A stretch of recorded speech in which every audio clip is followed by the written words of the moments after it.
October the 15th. We're at 2 weeks now into Occupy Los Angeles. I'm here right now with the director, producer of the Zeitgeist films, and Mr. Peter Joseph himself. Peter, how you doing? Very well. How you doing? Very, very well. There's a lot of positive energy out here. People coming out here for different reasons. They all have their different motivations.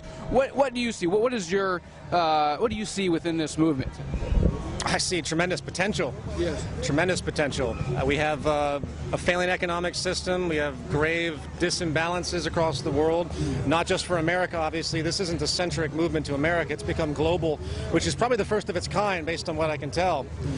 And that's a truly profound place to be as far as inspiring true change. I mean, even many years ago, we had our president in America run on the platform of change because they knew that the society was on the edge of something well, destabilizing. Right. And they needed that change. Unfortunately, there's nothing the political establishment can really do inherently to create the change that's needed, which is structural to the financial system. And that's why I'm here. And that's what the Zeitgeist Movement's about. So I came here and I gave a talk, and I will come back. And my core role is to try and talk and educate and communicate to as many people as possible about some of the ideas of the movement and how the true structural flaws of this system need to be addressed. And the solutions denoted will not come through the political establishment. They won't come through corporate legislation, if you will. How will it come?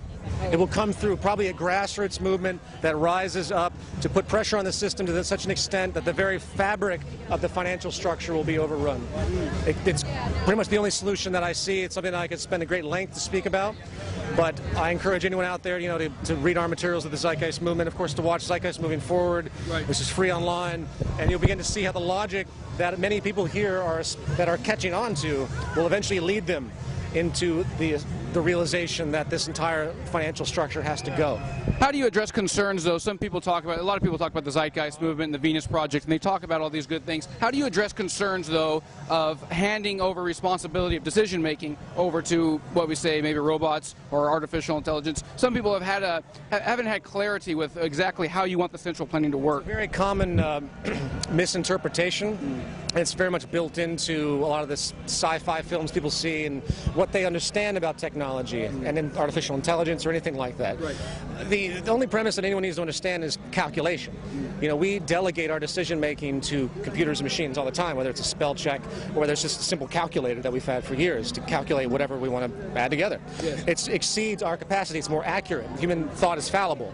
So the fact that we've achieved such a tremendous state of information technology, if you study people like Ray Kurzweil, for example, we see that it's irresponsible for us not to start using this technological medium for the allocation of resources, for the management of society, because what is society's management? It's really a technological operation. It's not a political notion or a financial notion to know how to delegate resources to meet the needs of the human population. It's not a political notion to know how to use energy the most efficiently or create and utilize renewable energies, where they are on the planet, how it assesses into a global system, what it means to have negative retroactions and to warrant against those so we don't involve in pollution. The entire society is technical.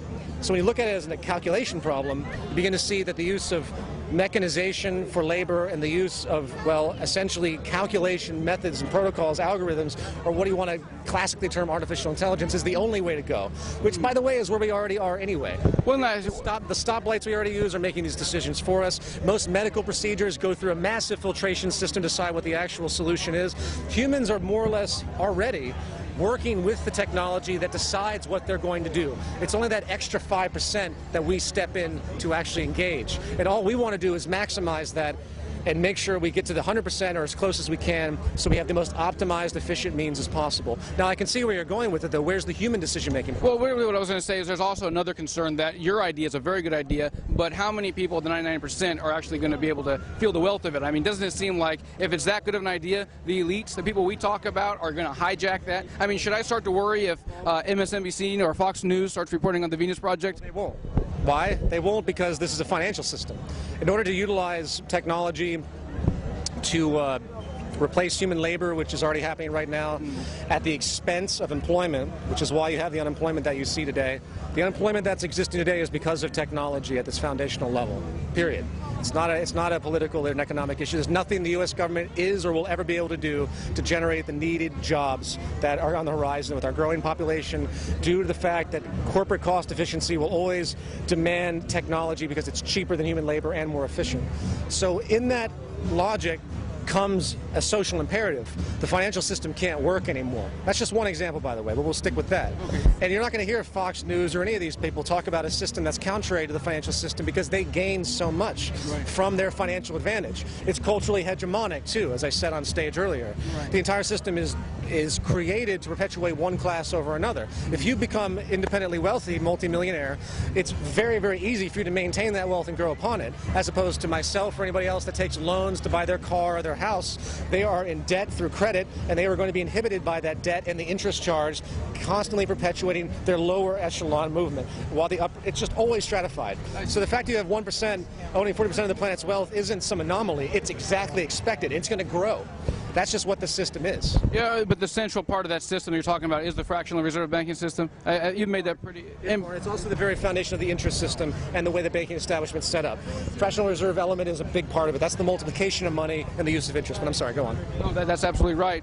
You did say 4 minutes. I really appreciate it, Joseph. I do.